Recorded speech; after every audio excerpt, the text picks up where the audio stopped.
This is Soph, This is Rich. and we are from across the pond. And Richalicious. You okay? I'm good. How about you? Good. How was your weekend? Uh, it was good. I got to the movies. Ooh, what did you watch? I watched Legend of the Ten Rings, Not heard of it. Who's in that? Shang-Chi, Who? Legend of the Ten Rings. It was a Marvel movie. Oh, no relation to Jet Li then. No. Oh. Is that the first time you've been to the cinema since lockdown has lifted? Yes. How was it for you? Ain't nothing changed. It was actually a nice crowd in there. So Did everyone wear a mask or not? nope. Get in. I ain't mad at you. Well, can I just say, finally, it's only taken to September, so 9 months. The UK looks like it's finally got the heat wave. Oh, yeah. Finally got the heat wave? Yeah. Yeah, summer's over, really, but it's just arriving now, really. It'll probably only last about a week, knowing England, but hey, I'm all here for this weather.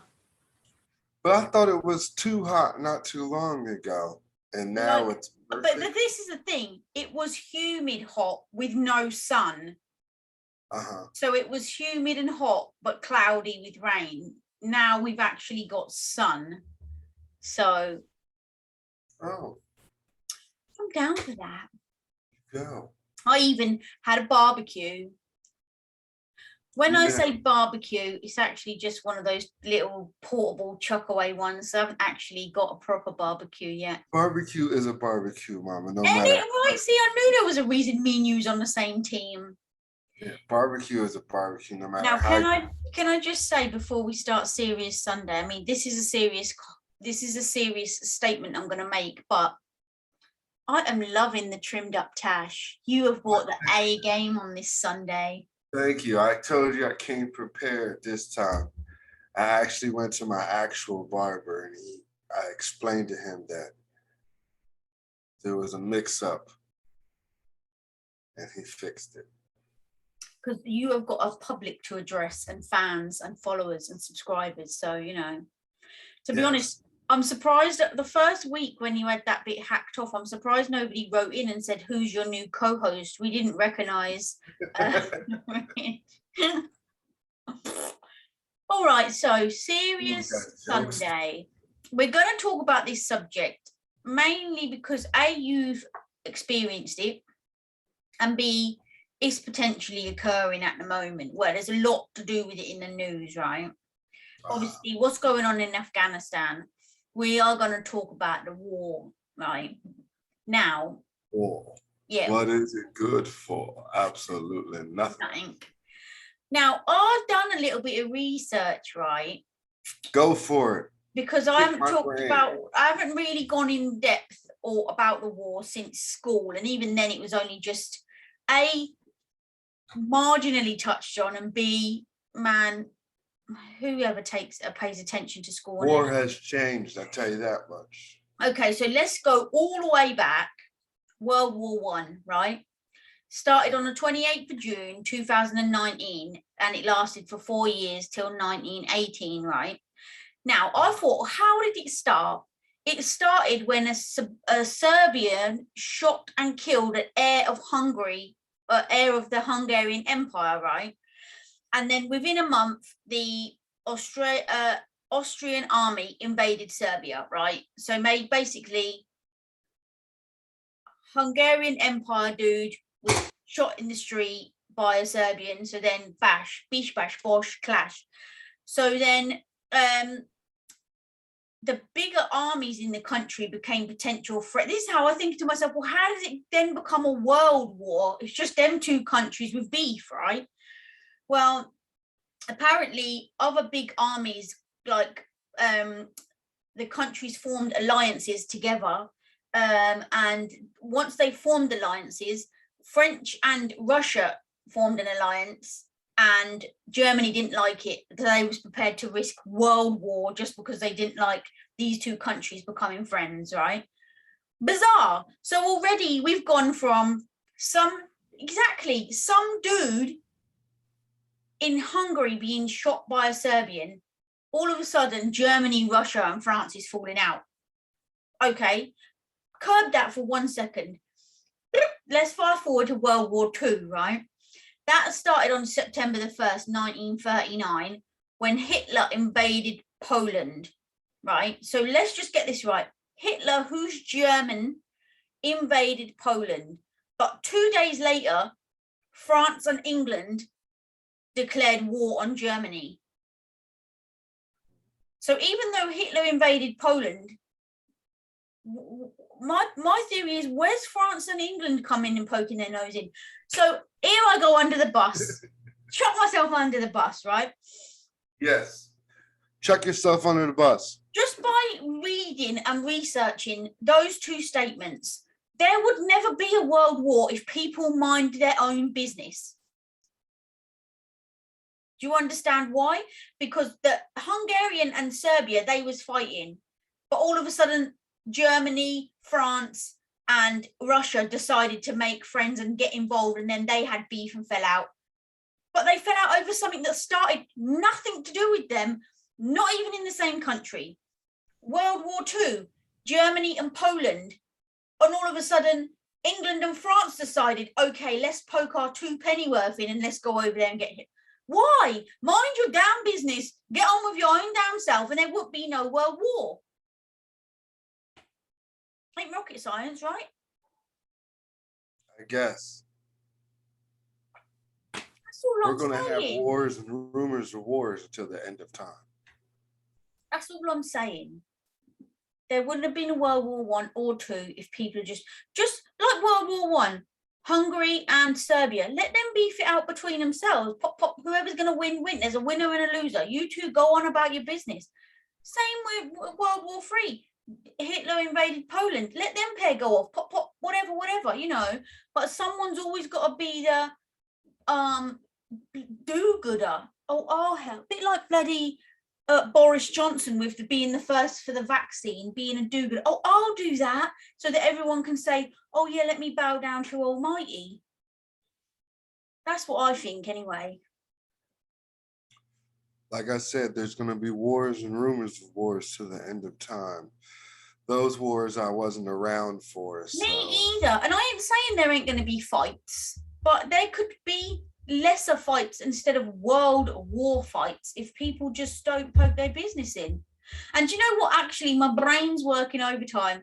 Someone's going to message in or say, oh, so if your friend was in a fight, you wouldn't want to help them out. Well, yeah, I would. But if it cost me like my whole country, it's every man for himself, right? It's a dog eat dog world. It's a dog-eat dog world. Yeah. Well, wars have changed and strategies have changed. Oh, weapons have changed. Come on now. Yeah, that too. Technology has changed wars. There's no more where they charge up on their horse with a spear and a shield. They got old cannons and guns and bombs and all sorts now. Yeah. And on top of that, it's a different type of fighting style now. Okay, so because wars are supposed to be meant to go into a country and wipe it all out and then help them rebuild. That's what a real war is. Now, with these little militia groups and stuff like that, it's become gang related. So it's kind of like instead of going in and wiping that whole country out and rebuilding, we have to go in and have to get little pockets. Okay, so answer me this then. All this stuff in Afghanistan, the troops have been there 20 years. So if the whole, in your words, were to go there, take control back, or destroy the whole town, what's taken 20 years? They still haven't done it, and it's gone back to the Taliban. That's what I'm saying. The war has changed. You can't wipe out. It's like this. go to California, you want to wipe out all of California and rebuild it. Now it's different. You're not going after all of California, you're going after the Crips and the Bloods. So that means you have to weed out people instead of taking a whole country down. Okay, but rather than taking the whole country down, didn't they get the country back from the Taliban and now it's just gone back to them? So I don't have an answer for you. okay, let me ask you a question. They were looking for radical like Al Qaeda and ISIS and all that. Taliban was a part of it. They're saying they're a new regime, which doesn't seem like it to me, but.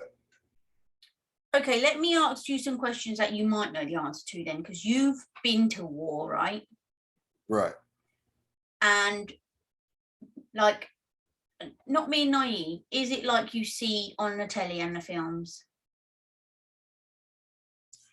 For the most part, yes. And then some of it is exacerbated for entertainment purposes. Okay. So how bad, on a scale of 1 to 10, where 1 is not very bad and 10 is horrendous, on a scale of 1 to 10, how bad did you see it?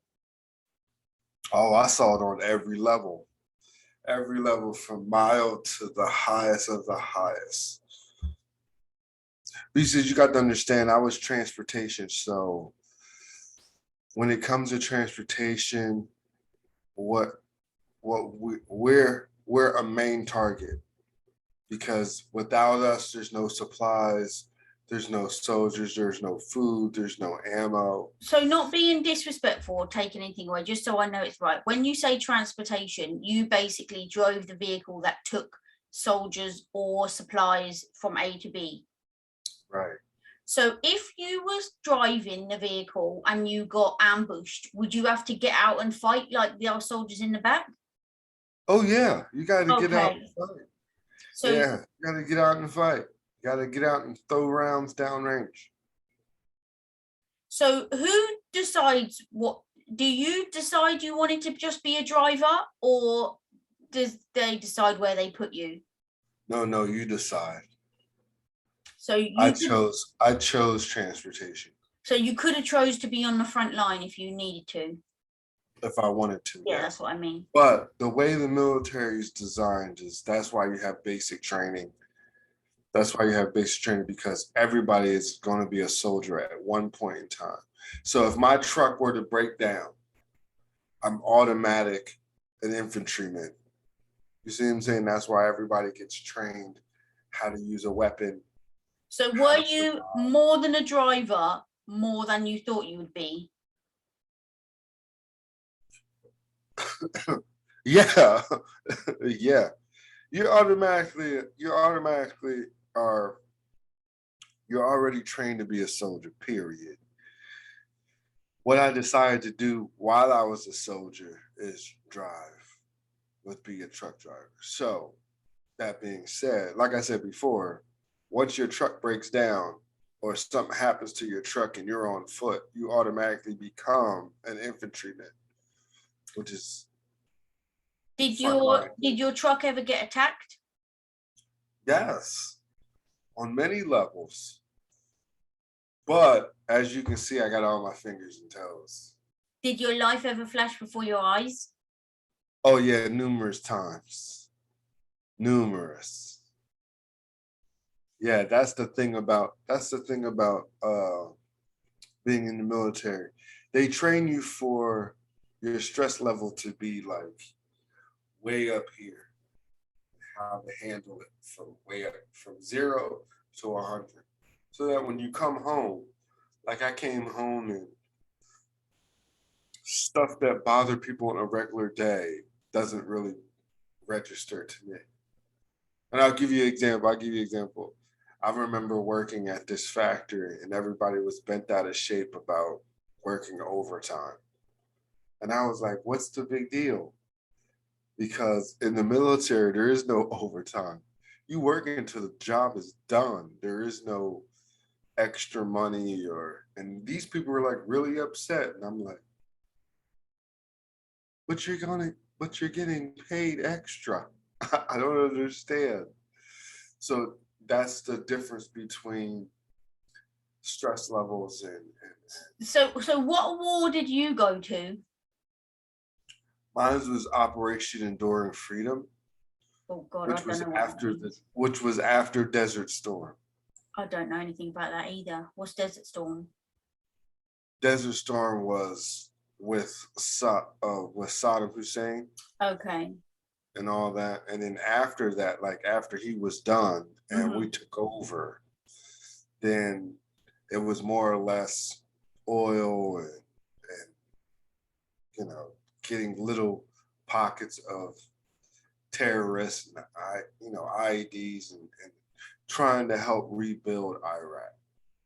Okay, so you mentioned Saddam Hussein there, right? So Saddam Hussein was the president of Iraq, yeah, Yeah. and they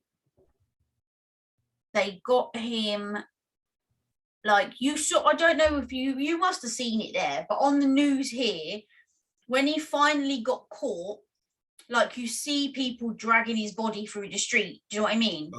Yeah, that was Okay, terrible. you see that, yeah. So therefore, he's been caught. You can see he's been caught. There's proof, evidence, whatever.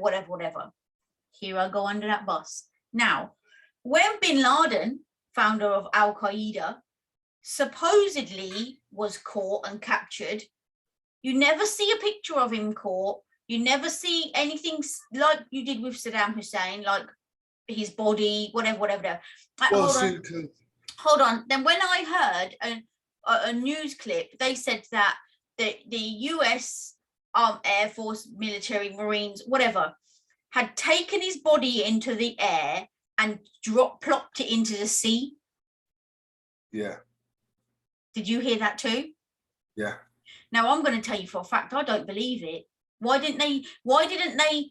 Where's the evidence that they actually had his body? I'm telling you, I reckon he's in Southall in London with a corner shop, still alive. I doubt it. Highly doubt it. Well, where's the evidence? Where's the evidence? Why didn't they share any evidence that they caught him? Why is it all so hush hush? Because it was a secret operative move that they did. They got him. They killed him. Okay, but where's the proof? The reason why they did that is because they didn't want to have another Saddam Hussein where they just drug his body through the street. I get that. All I'm saying is you could have at least. You could have at least. I'm not saying take a selfie with him. Good, we caught him. But they must have had to show proof. Like, just say to the president or somebody who clearly weren't there in person when they said. Hold on. When they said, yes, Mr. President, whoever it was at the time, I'm really sorry, Obama. Was it Obama? Yo, Mr. Obama, we've caught bin Laden. He wouldn't have just gone, okay, great, thank you for letting me know. He'd have said, let me see. I need to see this evidence. Is it really him? How do you know it's him? Blah, blah, blah, blah, blah, blah. So I don't know. Yeah, but that's above our pay grade. Maybe they didn't want to, exploit it. See, to me, sometimes it's better left said and just done away with than to glorify it. That to me, I feel like it's glorified. It ain't glorified. It's proof to settle people's mind that actually this evil man has been caught and dealt with. How many? I ain't bad mouthing Obama. I love him, but how many people in power? Presidents, prime ministers say one thing and then it transpires to be a lie. Well, we all know that man is dead. How do we know? Just because the big O said, yo, we caught him, he's dead? Nah. I love Obama. I think the powers that be, they've seen his body. Have they? Me personally, I don't need to see his body. Have they though seen it? Huh? Have they seen it though? Well, exactly. You don't know. You don't know. But what I'm saying is the power that be, they must have seen it. Nah, I ain't buying that. I ain't looking for proof that the man is dead. To me, I look at military. Sometimes social media can do damage to me. I feel like social media, when it comes to the military side Media of in life. general, not just social media, media as in the Yeah, but papers, the that's what I'm news, saying. Media whatever. in general think they glorify wars and stuff like that into almost like a scare tactic. Now, they didn't start recording wars and they didn't start recording everything until Vietnam. So before Vietnam, the only thing you saw was, or the only thing you heard was stories from soldiers who've come back. And they would tell you, like, say, for instance, you wouldn't see me for 4 years. I come home, and the only stories you get about war is whatever I tell you. When Vietnam started, then they started recording everything. To me, it was almost like a scare tactic. So now you have everybody that's home stressed out because they see what's going on TV. And half of what you see on TV ain't even a drop in the bucket of what's really going on. And that's the thing that, like, I'll give you an example. Like when I went off to Operation Enduring Freedom on TV, all you saw was vehicles being blown up on the side of the road with IEDs. But there's about 20 convoys that go out. And out of those 20, you might have 5 that might end up getting caught in some type of combat or IED explosion. But you'll never see that. You'll never see the positive work side of everything because drama sells, Mm. But action still, sells. 5 out of 20, that's a quarter. That's a lot still to be attacked. It's still not made out to be what the news reports it to be. You see what I'm saying? The news makes it sound like every convoy that goes out But is being this is my point. This is my point. The news have made you think that Bin Laden has been caught because that's what they're selling. You know, that's what brought the headlines. Oh my God, Bin Laden's been caught. Blah, blah. Now listen, I ain't saying he is or he ain't. I'm saying I personally, this is just my opinion. Me, I personally don't believe he has. You know, I just don't believe it. But that's, like I said, just me, only me. well. Okay, so let me ask you another question then about war. Go for it. Obviously we know that soldiers don't get the help that they necessarily need when they come back from war, right? They do to a certain extent. You know what I mean? And then, they do if you were like really, really damaged, you know what I mean? Yeah, they give you, but they don't really, to me, you get a certain exam, but you really don't know until you're actually out to really see the effects of war itself. But then even what I was going to say is that hasn't always been the case because I'm sure No, it those hasn't. people who fought in World War One and World War Two didn't get the help that the guys and girls get today. Do you know what I mean? True that. Well, that's with anything. As things progress, things change. They sometimes get worse before they get better. And that's what the case with us as soldiers, you know what I mean? Um, the soldiers from back then probably didn't get treated or diagnosed with some of the stuff that is going on now, which they should have, but they didn't have the information like they have the information now. So that means over time things changed. Yeah, I get. I remember when I was in the military, the VA used to get a bad rap. Like they take forever to get stuff done, this, that, and third. And they've come a long way from there to now. Now they focus more on mental illness, mental health.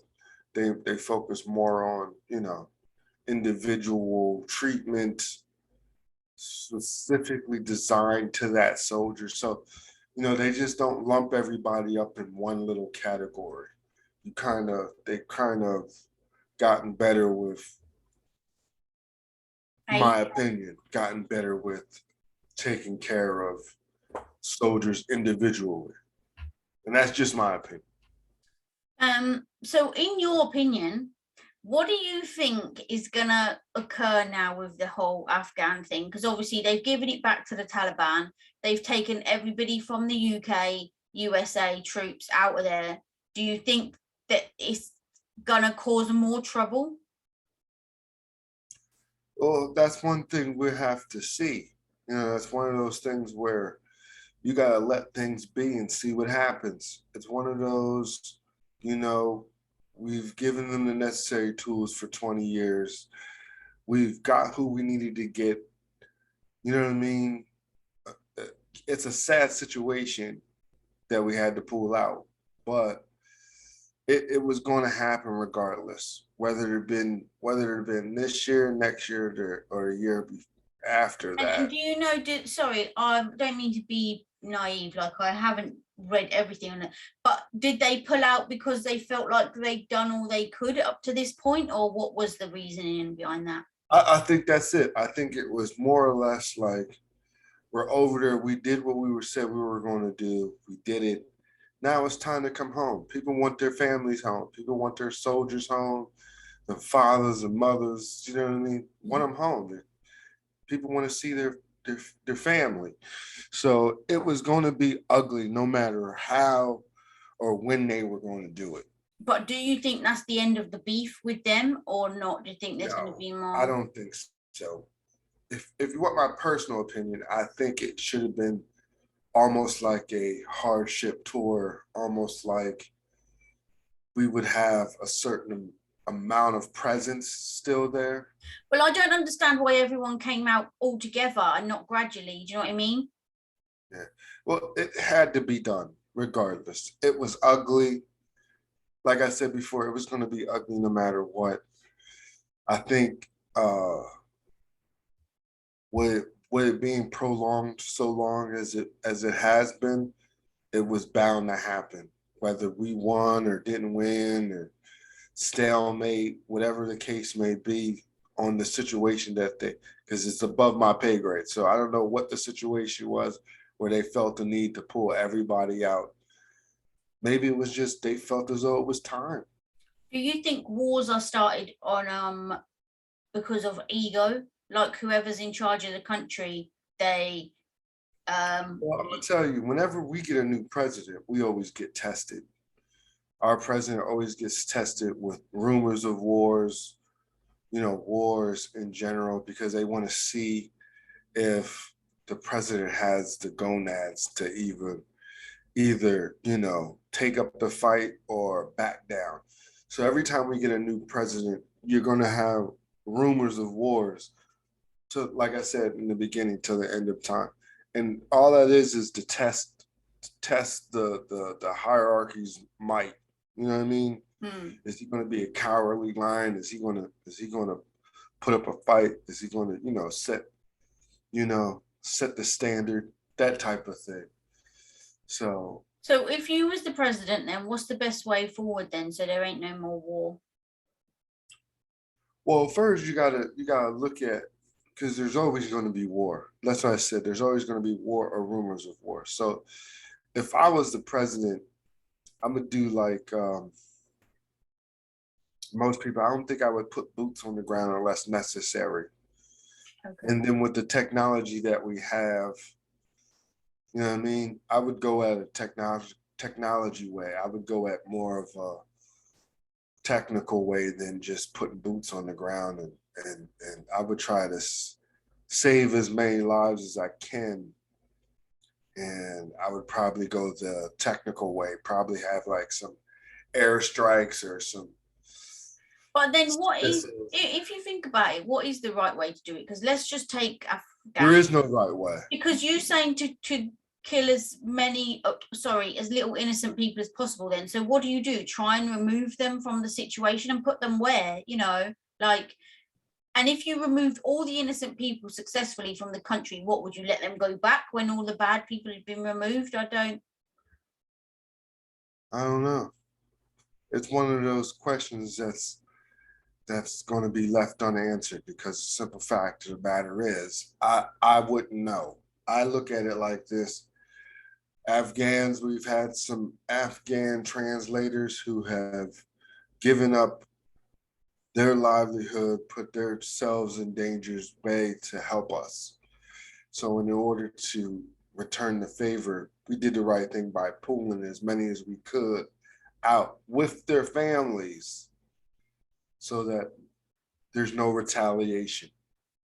If we had another world war, would you get called back in at any point because you've been there No, before? No.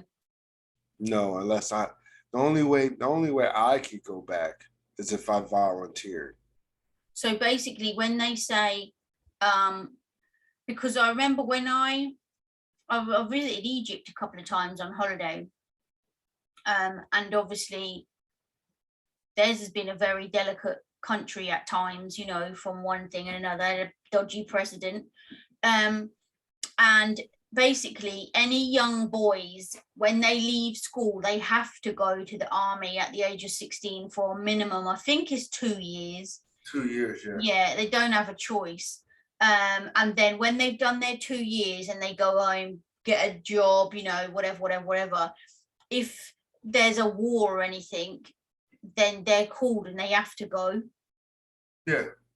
So I didn't know if that would be the same for you, being as you'd already been in the military. Oh, so I've served 8.5 years, and as far as the way the service is set up, you're set up to do 8 years. I did a little over 8. So my terms of service here is 8 years. So if say like if you went in for 2 years, you still got 6 more years to go. If you went in for 4, you still got 4. Okay, so if we had a world war and they said, "Oh my God, there's a shortage of soldiers," they wouldn't call you up. No, what they would probably call is my sons. But if They'll they probably did, call one of my sons. if they did call you, would you go? Yeah. Really? hmm Really? Yeah, I would go back. If I was called back, I would go back. I wouldn't volunteer Yeah, because so whoever's listening, don't ring him and ask him. He ain't interested. If you're gonna force him, he'll go. But he yeah. don't really want to. If you're gonna, He's if you just want saying me it to to be fight, polite. And if you do call him back, put him in the food tent or something so he can hand out the suppers at night. hand out suppers, huh? Yeah. You want me to do kitchen patrol? Yeah, why not? If you could have picked any other job apart from transportation, what would you have picked? I probably would have been a chef, to be honest. I wanted to go in. I wanted to go in to be a cook, but I ended up not making, well, that slot being full. Oh, okay. So I had an option to do some other things, and I chose transportation. So what if all of say the option was full to be a cook that you wanted, and they was like, It sorry, that's was. full, you got to pick something else. What if you didn't want to do nothing else? Then you don't sign up. Hmm. You know, but if you want my opinion, We always I want your think we opinion. should do like every other country. And I think it should be mandatory 2 years. And I'm gonna tell you, and I'm gonna explain why. Unless you already have college in mind and you already know what you're gonna do, what you want to do, how you want to do it, and you got the means and everything else to do it, I suggest, all right, you go ahead and do that. But if you're questionable, most men are, when they get out of high school, they really don't know what they want to do. I think it should be great. I think it would be a great stepping stone for anybody who's just getting out. 2 years, that first year, you're going to be basic training. And that's probably going to be the first year right there, teaching you how to survive, how to hold a weapon, yada, yada, yada. And then that second year, you're actually doing your job, whatever job. So basically, you're saying what happens in Egypt, it should be like that across the world. You got to do 2 years when you're I in think school. it would keep our armed forces bulked up. And then also it gives some discipline to, young men who are just getting out in the So confusion. basically you're saying just men, not women? No, everyone. I think anyone who's just getting out of high school should Okay, do. so let me get this right, because I agree there should be something like that in place for, discipline, rules, because not my I'm telling you, and if you get out, okay, because you're gonna have some people who might just turn around, be disgruntled at first, like, oh, I don't want to do the 2 years, get in there and actually like it and can make a career out of it. Do you know what?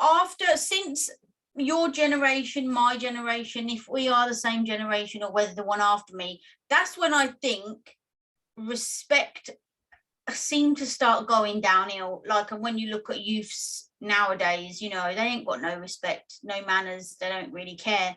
They're rude. Not all of them. Before anybody jumps on the bandwagon, or oh, it's a fly. Sorry, I thought there was a spider.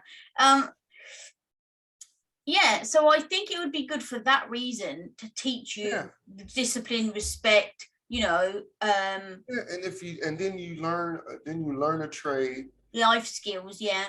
You learn life skills. You learn a trade after the 2 years. If you don't like it, you get to come home and you have discipline, some type of skill up under your belt. True. Do like it, then you stay and make it a career.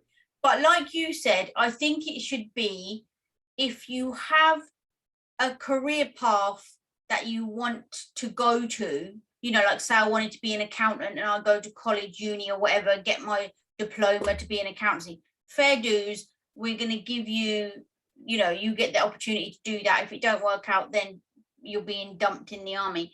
But yeah, if you just are going to bum about or even they give you 6 months from the day that you leave school, college, uni, you got 6 months to get a job. If you haven't, bosh, you're in there like swimwear. Bosh, in there like swimwear. Yeah, I think it would be great because like I said, it gives the young man or woman discipline, a trade. Mm-hmm. And if they like it, they can make a career out of it. If not, they can get out. And when they get out, they have discipline and a skill. Totes agree. Totes agree. Wow. I think that would be great. I think this is a great subject. Before this subject, didn't really know much about war, but here we are, all educated up. That being said. And just remember, all of these presidents and leaders and queens and rulers, keep your nose out of other people's business and there won't be war. Yes. Yes. And for the people who, like I said, there's going to be wars and rumors of wars until the end of time. That's how it is. It's the way this world is. Thank you for your service. Oh, you're welcome. I would do it all over again if I had to. Must be mad. Mm-hmm. That being said, this was Serious Sunday. Yeah, purr. This is Soph. This is Rich.